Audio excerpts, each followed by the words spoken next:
Hey, what's up, TC Online? How you feeling? And I really mean this. As you're viewing us today, I'd love for you just to jump into the comments. Let me know how you're feeling, how your weekend's going so far. If we haven't had a chance to meet yet, my name is Justin Chandler. I'm one of the pastors here at The Crossing. And in the first weeks of our finest hour, we've been looking at the life of Daniel, a prisoner of war and exile from the nation of Israel who was living in Babylon over 2,500 years ago. And in these weeks, we've been realizing a number of key truths.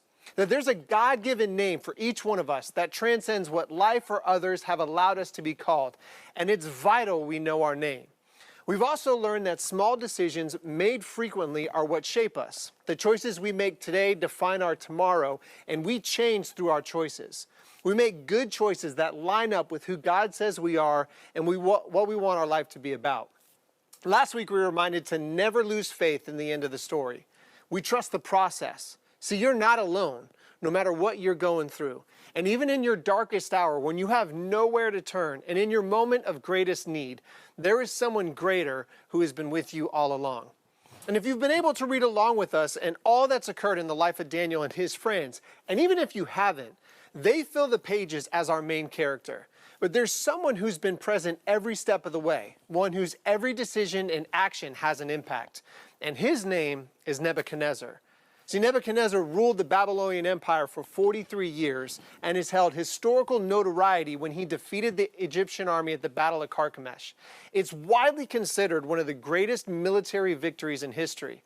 And various historical sources say that he was obsessed with conquest and power, something we see in Daniel's portrayal of him in the Bible as well. So the book of Daniel, in the very first verse, mentions Nebuchadnezzar before Daniel or any of his friends.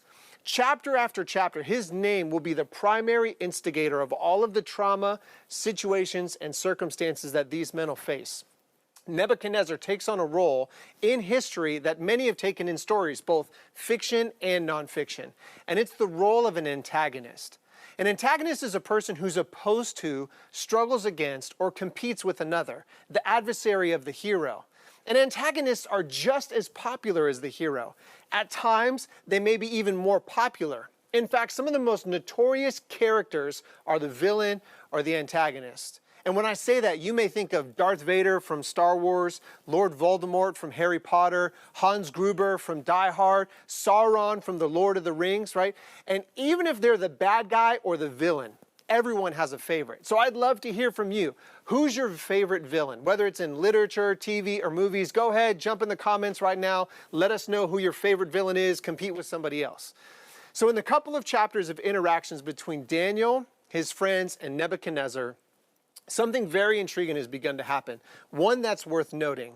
And so if you have a Bible, you can open up to the book of Daniel, chapter 4. If you don't have a Bible, I'd encourage you to download our app, The Crossing CM.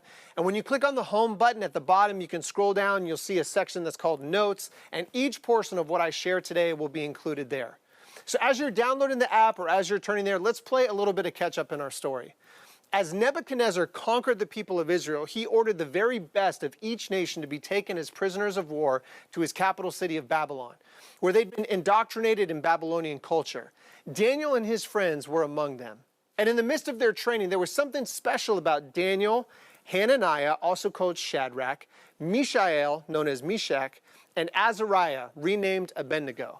Something special that Nebuchadnezzar was able to recognize. In Daniel chapter 1, it says this in verse 18. At the end of the time set by the king to bring them into his service, the chief official presented them to Nebuchadnezzar. The king talked with them, and he found none equal to Daniel, Hananiah, Mishael, and Azariah. So they entered the king's service. In every matter of wisdom and understanding about which the king questioned them, he found them to be 10 times better than all the magicians and enchanters in his whole kingdom. So Nebuchadnezzar could find no one anywhere close in wisdom or close in understanding than these men, which led to their promotion and appointment to positions of authority within the kingdom of Babylon. And as dreams began to trouble Nebuchadnezzar in the night, and he was unable to calm his mind during the day, he searched for those who'd be able to help him.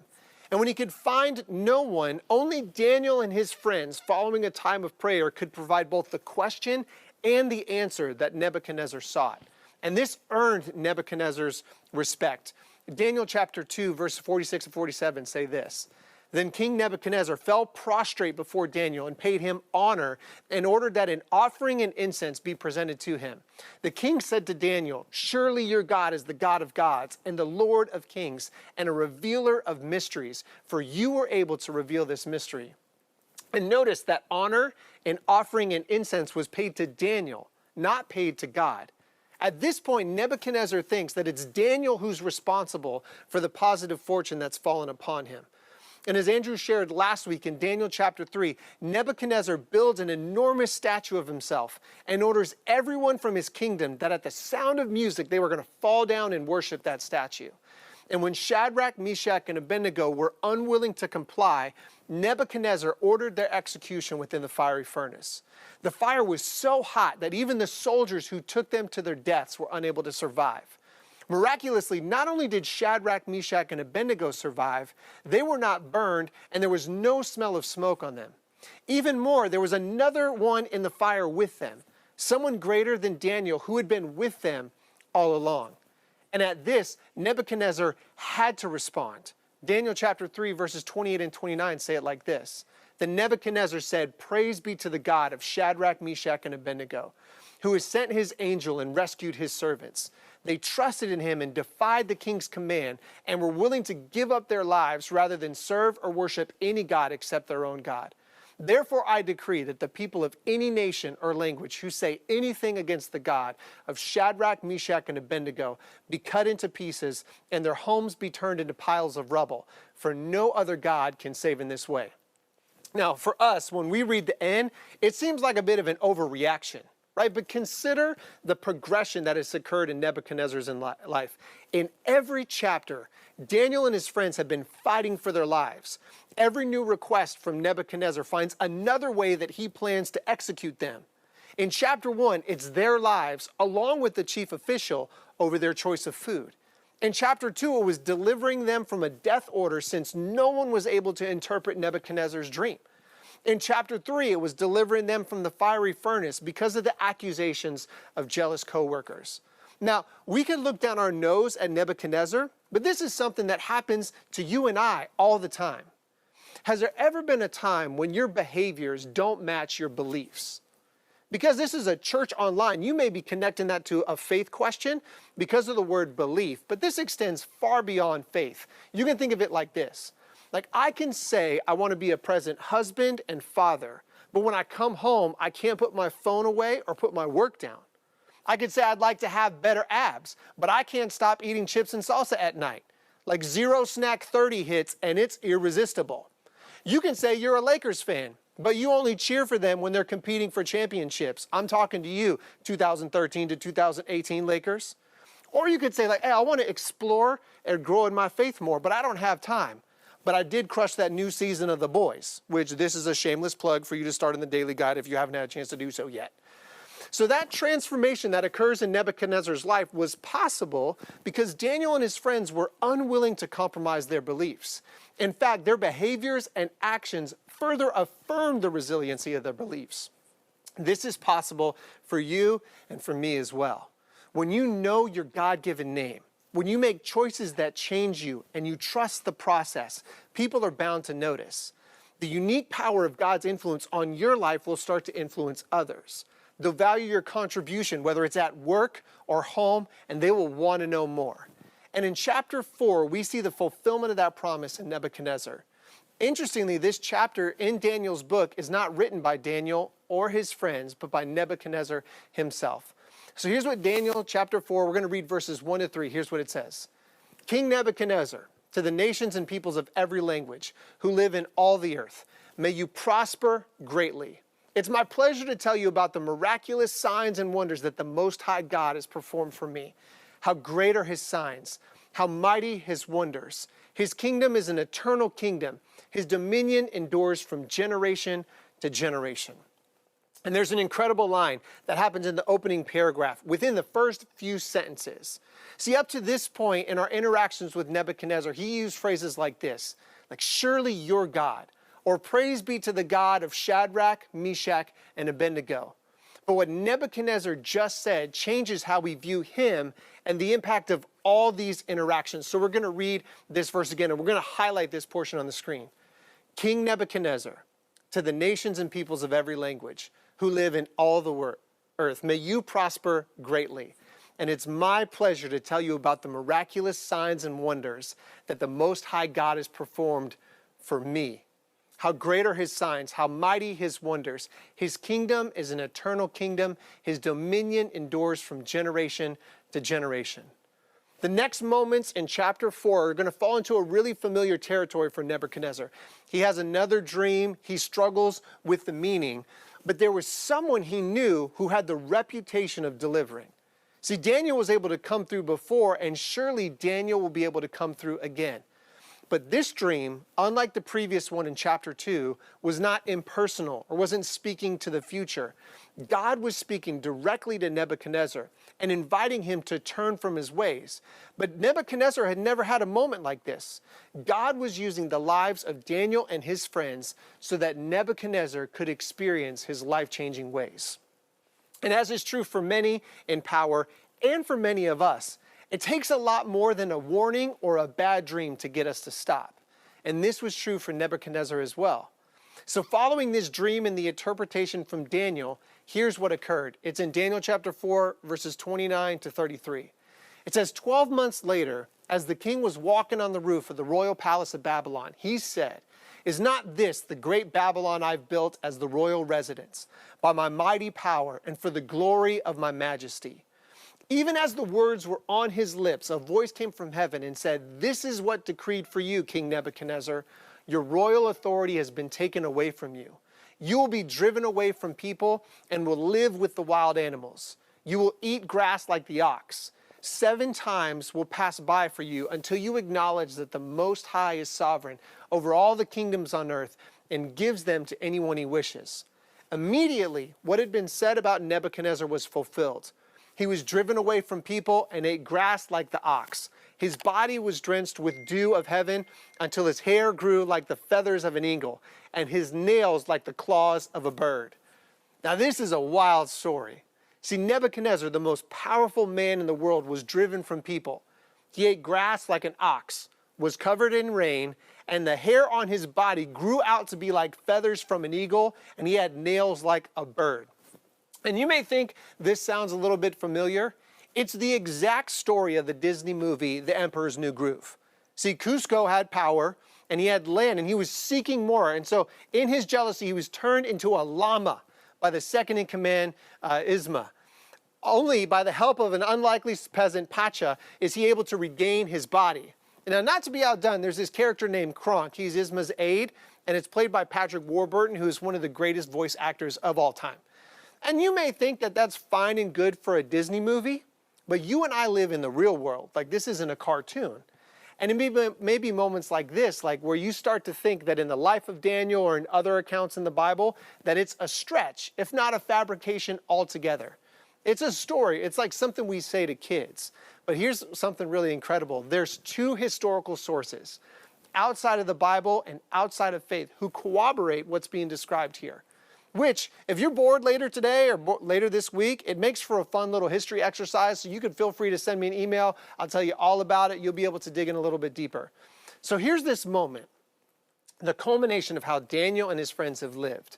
Following this Emperor's New Groove moment, Nebuchadnezzar returns, and listen to what he says. In Daniel chapter 4, verses 34 and 37, it says, "Then I praised the Most High. I honored and glorified him who lives forever. His dominion is an eternal dominion. His kingdom endures from generation to generation. Now I, Nebuchadnezzar, praise and exalt and glorify the King of heaven, because everything he does is right, and all his ways are just, and those who walk in pride, he is able to humble." Nebuchadnezzar, the most powerful man in the world, known for his gathering of all cultures and worship of Babylonian gods, his worship of himself, he begins to honor, glorify, exalt, and praise the Most High God of heaven, the God of the Jewish people, a people he conquered, the God of Daniel and his friends. And how does that even happen? Like, how is that possible?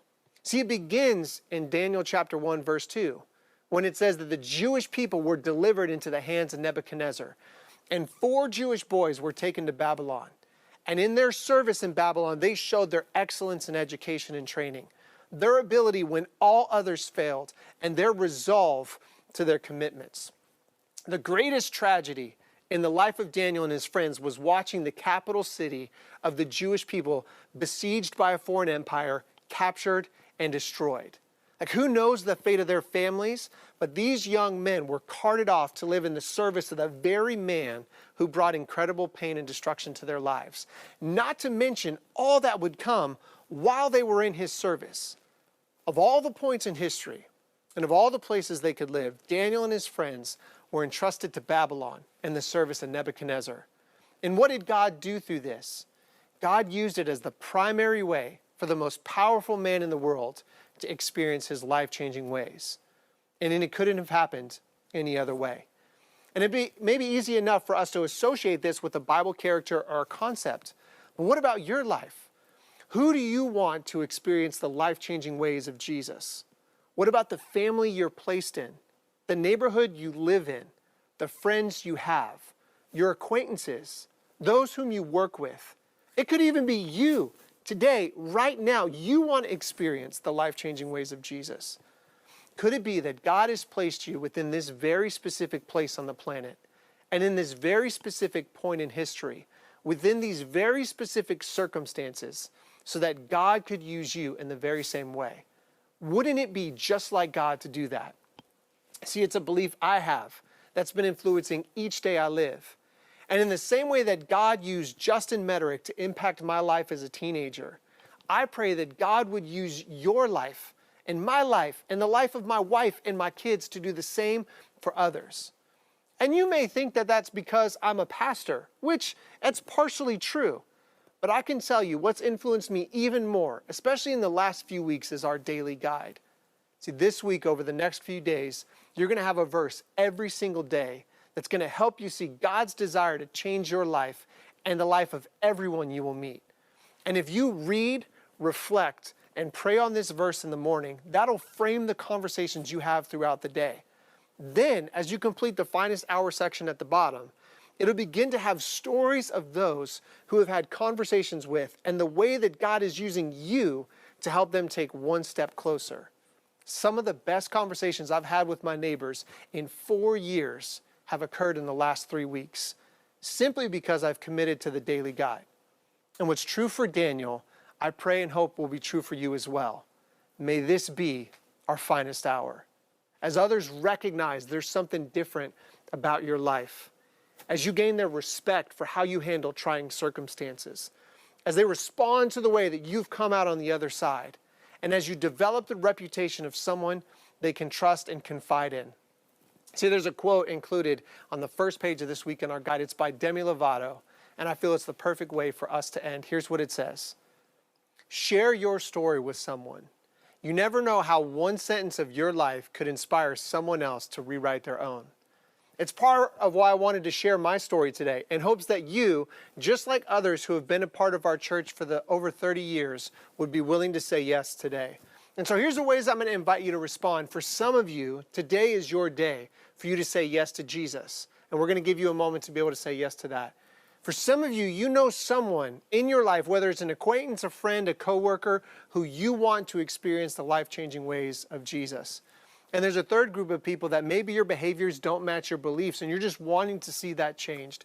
And so here's what I'm going to invite you to do. It's going to happen right now in the comments. If you want to say yes to Jesus, either for the very first time or you're making a return to faith today, could you do me a favor and just type 1 in the comments? One of our online hosts or one of our staff members is going to follow up with you. It's the very reason why we started our church, and we feel like this is one of the greatest days for us and for you. So just go ahead and type 1 in the comments real quick. If you know someone who you want to experience the life-changing ways of Jesus, what I'd love for you to do is to type their first name in the comments right now. You don't need to type their first and last name. You don't need to tell their story. You don't need to put them on blast, but just write their first name in the comments. And it's going to be our commitment that that person, we're going to pray for them to experience the life-changing ways of Jesus. And if you're saying, hey, my behaviors don't match with my beliefs, it doesn't need to be related to faith, but you recognize that I want to see a part of this change. You can type 3 in the comments right now, and we'll be able to follow up with you as well. So as you're taking a moment to say yes and typing that in the comments, I just want to take some time where we pray together. So Jesus, I want to thank you so much. And I want to thank you that, God, of all the places in the world that we could be, and of all the points in history, God, we're here. And I pray that, God, you would use all of the circumstances in all of our lives that have led up to this moment. God, would you use it right now? And will we experience you today, Jesus? For those who are experiencing your life-changing ways for the very first time, God, I pray all of the love that put Jesus on the planet to die for us, God, would they experience it now? For those who are returning to faith, God, would they experience that very same love again as you invite them to return into their relationship with you? God, for those we know who don't know you, I just pray that we would even now just say a quick prayer that they would experience your life-changing ways. That if you could touch the life of Nebuchadnezzar, then surely you could touch everyone that we know. And God, for each of our behaviors, God, I pray that they would align with our beliefs. That we would be people who don't just think something or believe something, that God, we'd be people who live that something. And we pray this all in Jesus' name. Amen. Over the next couple of minutes, our band is going to lead us in this song called The Goodness of God. And what it's going to do is it's going to highlight that through all of our life, God has been faithful. So I want you to look back, even over these periods of your life where you're seeing how God is connecting your story to this moment. And I pray as we reflect on both how we've said yes and how God is inviting us into the future, that we would say this very same thing, that all our life, God, you've been faithful, and we're going to sing of the goodness of God. Let's respond together. I love you, Lord. Oh, your mercy never fails me. All my days I've been held in your hand.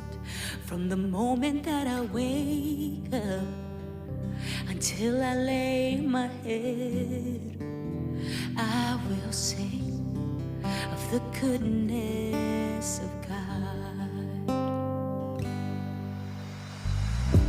And all my life you have been faithful. All my life you have been so, so good. With every breath that I am able, I will sing of the goodness of God. I love your voice. Oh, you have led me through the fire and darkest nights. You are close like no other. I've known you as a father. I've known you as a friend. I have lived in the goodness of God. Yeah. 'Cause all my life you have been faithful. And all my life you have been so, so good. With every breath that I am able, I will sing of the goodness of God. Oh, your goodness is running after, it's running after me. Your goodness is running after, it's running after me. With my life laid down, I surrender now. I give you everything. Your goodness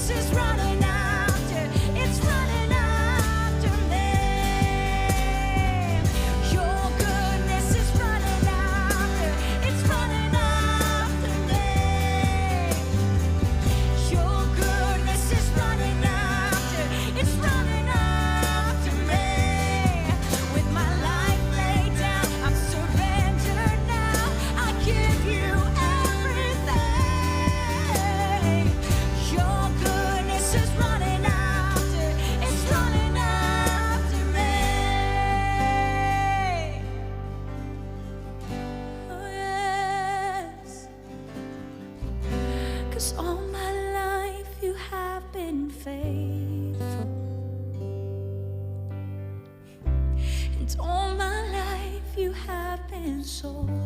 So good. With every breath that I am able, I will sing of the goodness of God.